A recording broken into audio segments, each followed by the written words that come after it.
to Pooja Bhatia classes. So in the previous session with me, we people started with class 10th NCERT History Chapter 2 Nationalism in India. We have already covered the topic, the impact of World War I on India. That was from 1914 to 1918, and we have already discussed about the return of Gandhiji back from South Africa to India and his initial days when he introduced Satyagraha to the people, to the masses of India. Now we are beginning with our next topic. So today we are moving forward with the Satyagraha idea of Gandhiji. So Gandhi ji ने आते ही तीन छोटे सत्याग्रह तो कर दिए, right? 3 सत्याग्रह हो गए, complete हो गए. उसके बाद जब गांधी जी ने आगे और सत्याग्रह हमारे देश में इंट्रोड्यूस किए, तो इस बार सत्याग्रह छोटे नहीं थे बल्कि पैन इंडिया थे. पैन इंडिया यानी कि पूरी इंडियन मासेस को इंक्लूड करके लॉन्च किए गए थे. जाहिर सी बात है, सब एक साथ तो गांधी जी के आइडिया से इंप्रेस नहीं हुए होंगे, बट हाँ धीरे धीरे जो नंबर ऑफ एनरोलमेंट्स थी इस पर्टिकुलर मूवमेंट के लिए वो इंक्रीज होती गई. सो हमने लास्ट पढ़ा था कि गांधी जी ने अहमदाबाद में कॉटन मिल वर्कर्स के लिए जो है सत्याग्रह लॉन्च करवाया था. And from there we are picking up from the year 1919. अब आप देख सकते हो वैसे तो जितनी भी स्टोरी है वो एक तरीके से एक प्रॉपर टाइमलाइन में चल रही है. 1914 में वर्ल्ड वॉर 1 शुरू हुआ, 1915 में गांधी जी वापस आए, 1916 में उन्होंने चंपारण का सत्याग्रह किया, देन 1916 टू 17 के बीच में उन्होंने खेड़ा गुजरात का सत्याग्रह किया, 1918 में उन्होंने अहमदाबाद गुजरात वाला सत्याग्रह कंप्लीट करवाया, और उसके बाद अब 1919 में क्रोनोलॉजी देख रहे हैं आप, लाइन वाइज सब कुछ चल रहा है. तो 1919 में आप यहां देख सकते हैं ब्रिटिश गवर्नमेंट ने एक रोलेट एक्ट नाम का एक न्यू एक्ट लॉन्च कर दिया था. अब ये रोलेट एक्ट क्या है? रोलेट एक्ट एक बहुत ही क्रूअल एक्ट था for the Indian people.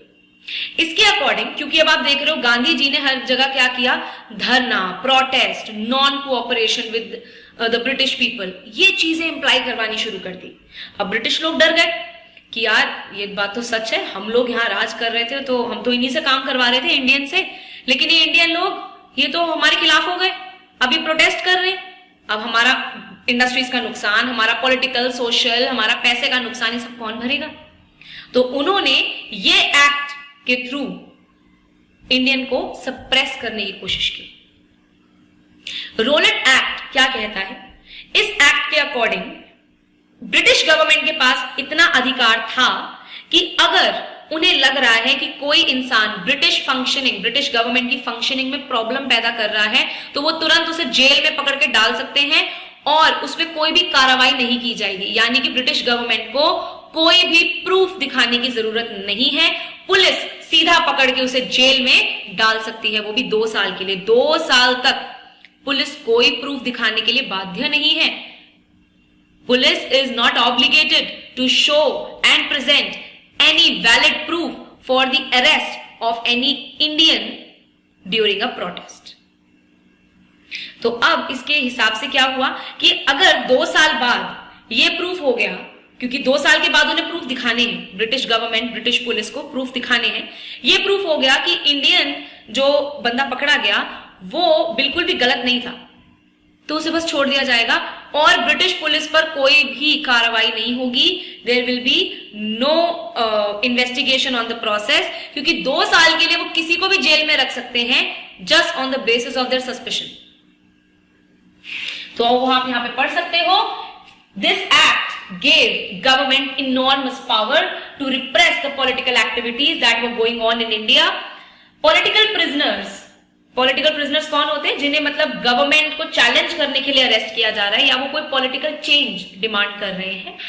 Political prisoners they could be detained in prison, उनको जेल में रखा जा सकता है 2 साल तक के लिए बिना ट्रायल के. यानी कि आप जानते हो पुलिस कैसे काम करती है, पुलिस आपको अरेस्ट करेगी, देन आपको नियरेस्ट मैजिस्ट्रेट के पास वो आपको अपीयर करवाते हैं.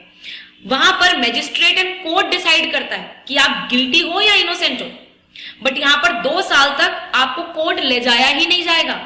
तो व्हाट इफ अगर आप इनोसेंट हुए तो यस, यही लॉ था जो कि काफी गलत था और इसके खिलाफ अब जो गांधी जी ने हड़ताल करी, जो सत्याग्रह किया, वो पहली बार एक पैन इंडिया मूवमेंट था जिसमें इंडिया के हर एक कोने से लोगों को ज्वाइन करने की अपील की गई थी। So against Rowlatt act first pan India हड़ताल was launch. Protest were going on in different parts of India. So moving on, अब जब रोलेट एक्ट के अगेंस्ट हर जगह हड़ताल हो रही थी तो ब्रिटिश दोबारा डर गए। उन्हें पहले तो ये प्रॉब्लम लगी कि अभी तो गांधी जी छोटे छोटे प्रोटेस्ट वगैरह ऑर्गेनाइज करवा रहे थे, सत्याग्रह कम लेवल पर था, बट ये पैन इंडिया हड़ताल के बाद तो प्रॉब्लम और ज्यादा बढ़ गई। तो अब ब्रिटिश ने क्या किया, अलग अलग एरियाज में मार्शल लॉ अप्लाई कर दिया। मार्शल लॉ क्या है? बेसिकली रूल ऑफ आर्मी, यानी कि जो सिटीजन्स हैं उन्हें उनके कोई राइट्स नहीं मिलेंगे और जो भी रूल उस टाइम अप्लाई किया जा रहा है सिटीजन्स को वो फॉलो करना होगा, अदरवाइज आर्मी आपको अरेस्ट कर सकती है या फिर पनिश भी कर सकती है। ठीक है, तो ये रूल ब्रिटिश ने लगाया, मार्शल लॉ, जो कि उस टाइम पर पंजाब अमृतसर में भी लगाया गया था। गांधी जी जगह जगह लोगों के पास जाकर उन्हें मोटिवेट कर रहे थे, क्योंकि आइडिया गांधी जी का था। तो गांधी जी से सामने उनसे स्पीच सुनकर लोगों को एक्स्ट्रा मोटिवेशन मिल रही थी। They were ready to sit on this fast and do protest for a longer period of time. अब गांधी जी की स्पीड को स्लो करने के लिए और लोगों के मन में जो ये खुशी की लहर चल रही थी, इसे खत्म करने के लिए मार्शल लॉ लगा दिया गया। मार्शल लॉ के अकॉर्डिंग आप ग्रुप नहीं बना सकते, झुंड में नहीं घूम सकते हो, आप नारेबाजी नहीं कर सकते ओपनली। ठीक है, तो और इसका रीजन दिया गया सिक्योरिटी, भाई सिक्योरिटी के लिए हम ये कर रहे हैं, ये आप नहीं कर सकते, ये सब गलत है। और अगर आपने किया तो आपको पनिशमेंट मिलेगी और पनिशमेंट जो है वो पुलिस नहीं, इस बार आर्मी देगी। तो हुआ क्या, अब टाइम आया 13 अप्रैल 1919 यानी कि बैसाखी का दिन। बैसाखी के दिन के लिए जो मेले लगते हैं, क्योंकि ये बहुत ही बड़ा फेस्टिवल है for the Punjab people, Punjab community, तो वहां पर मेले लगाए जाते हैं, मार्केट सजाई जाती है और बहुत धूमधाम वाला फेस्टिवल होता है। लोग बाहर निकलते हैं, just like Diwali, Holi, Durga Puja and Saraswati Puja, जैसे लोग बाहर जाते हैं, फूलों की दुकान, खिलौनों की दुकान, लोग सज सवर के निकलते हैं, बिल्कुल वैसा पंजाब में बैसाखी पर होता। तो अब पंजाब में मार्शल लॉ भी लगा हुआ था, यानी कि झुंड बनाना घूमना मना है, और लोगों ने अपनी बैसाखी पार्टी भी प्लान कर ली थी। पार्टी नहीं, मतलब एक्चुअली एक गेट टुगेदर प्लान कर लिया था। उन्हें ऐसा लगा कि भाई एटलीस्ट ये हमारी सेलिब्रेशन को थोड़ी मना कर देंगे। और ये जो प्लानिंग थी, ये जो मेला था, ये जलियांवाला बाग में लगा था।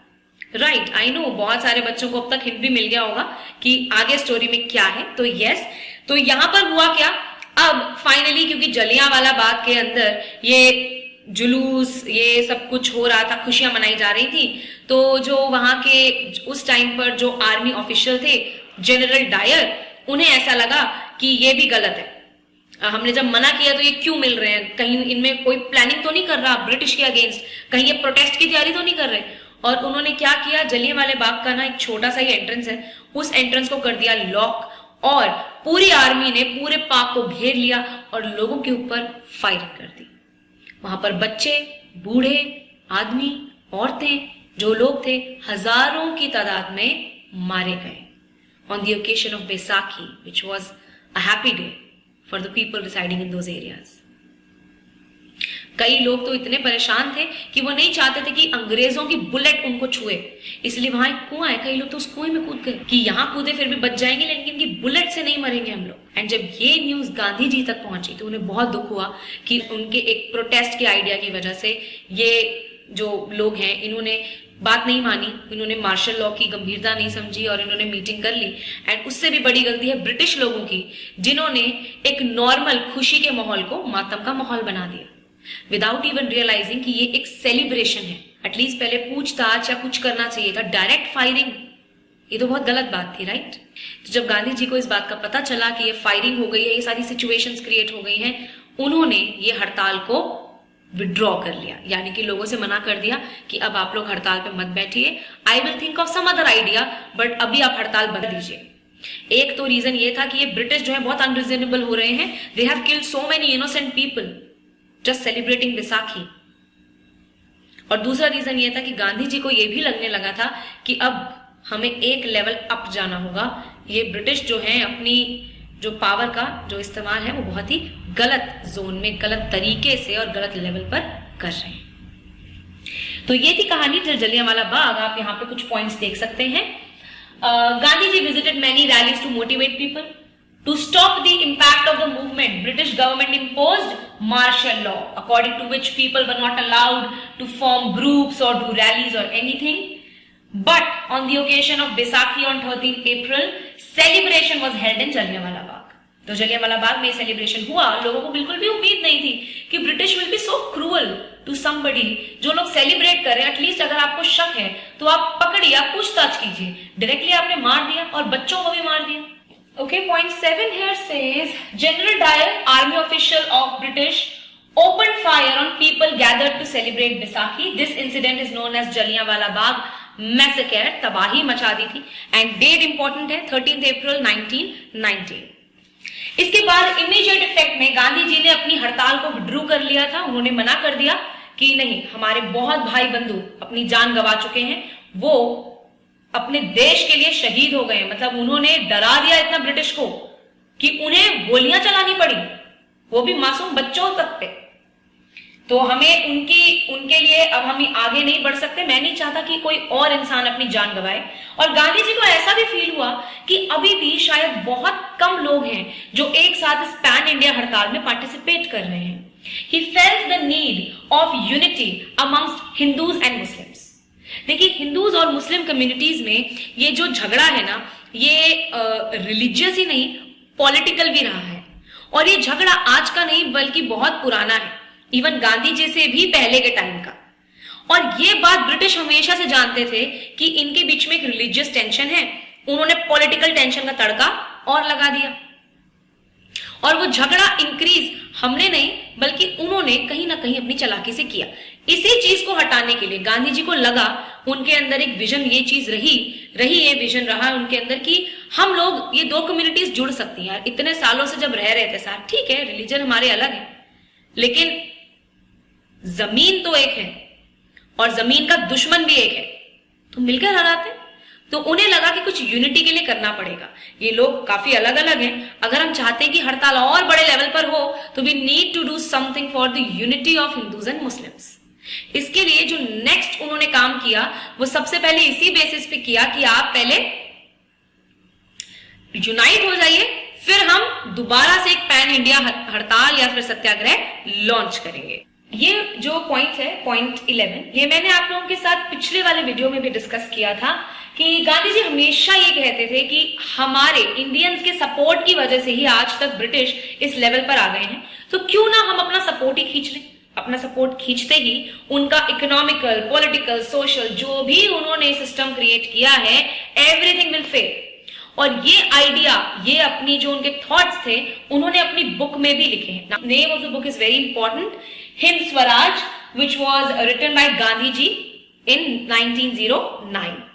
यानी कि जब वो अपने वो पढ़ाई वाले स्टेजेस में थे और जब वो बाहर विजिट भी कर रहे थे, उसी दौरान उन्होंने ये बुक लिखी भी थी। और इनफैक्ट यहां से हम देख सकते हैं कि आजादी, फ्रीडम, राइट्स ऑफ इंडियंस, ये सब कुछ गांधी जी के माइंड में बहुत पहले से ही चल रहा था। वैसे भी गांधी जी जब इंडिया में रहे भी होंगे और जब वो बाहर भी गए, उस दौरान भी इंडिया में बहुत सारे दूसरे लीडर्स पहले से ही इंडियन फ्रीडम के लिए बहुत ज्यादा मेहनत कर रहे थे। इसी के साथ हम यहां देख सकते हैं दूसरे लीडर्स ने क्या काम किया, जैसे कि मार्च 1919 में एक खिलाफत कमेटी बनाई गई। ये कमेटी बनाई थी अली ब्रदर्स ने, शौकत अली एंड मोहम्मद अली। और ये कमेटी यानी कि ग्रुप, एक फॉर्मल ग्रुप, ये बना था बॉम्बे में। इस कमेटी का काम क्या था?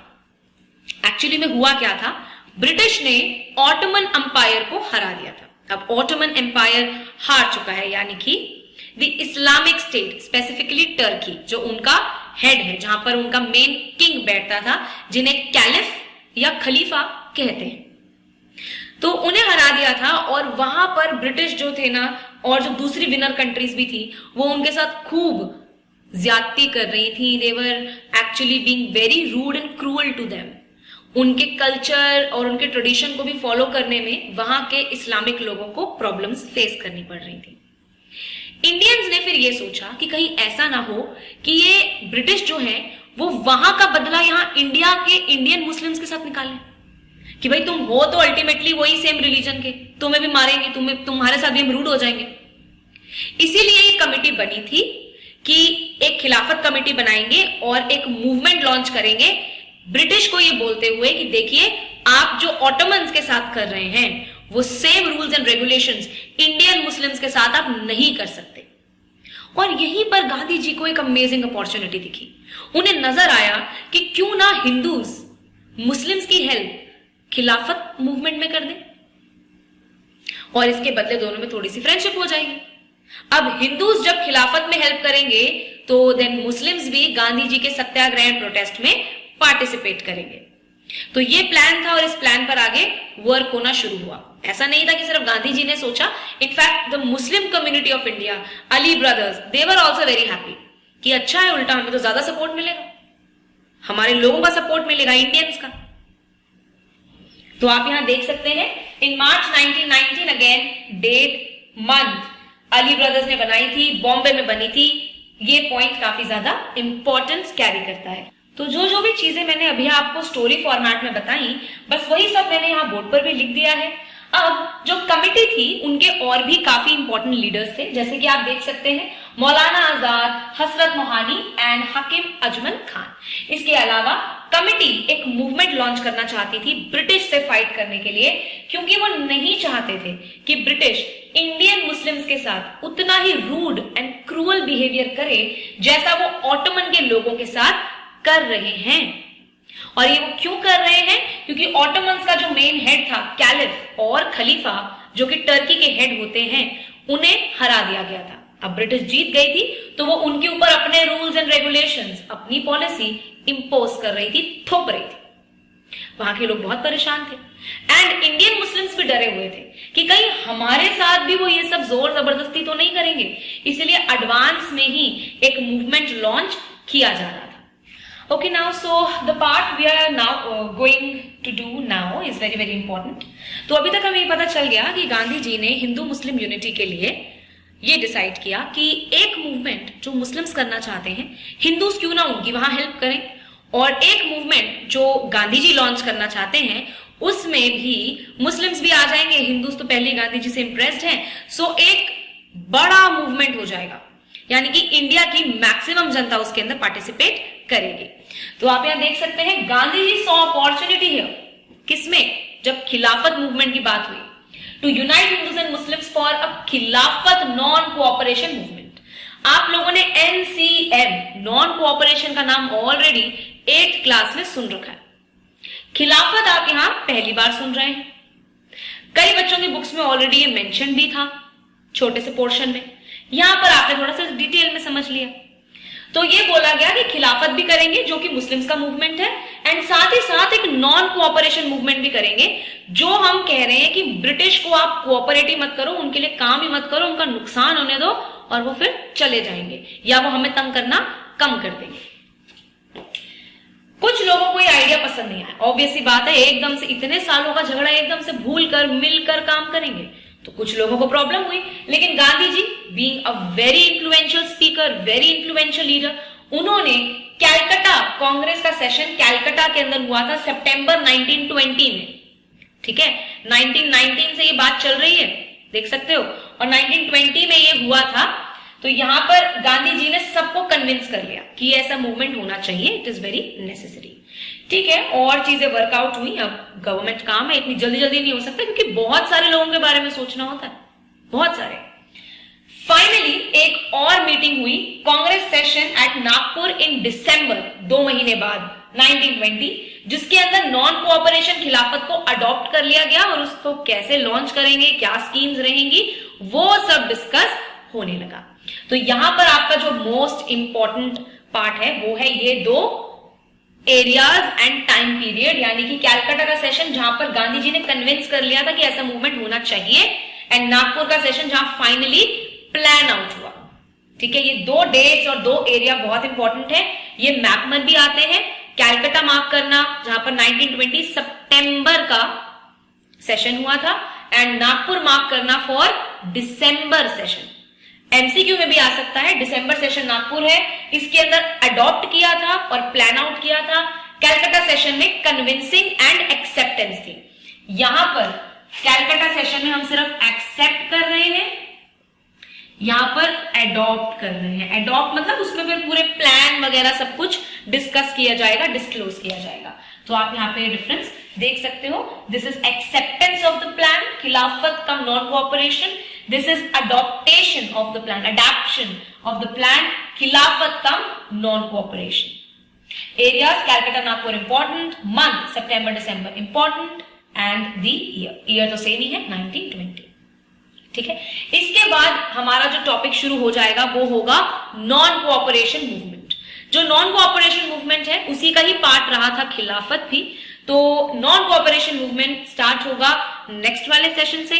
तब तक आप सभी बच्चे रिवाइज करते रहिए। ज्यादा रिवीजन के लिए you people can visit the channel Pooja Bhatia classes. Even the question from this chapter have been uploaded there. अभी तक का जो भी टॉपिक हो गया है उससे रिलेटेड कुछ ना कुछ क्वेश्चन तो होंगे। And if you people have any queries, you can also write your questions in the comment section. And I hope you people enjoyed the session.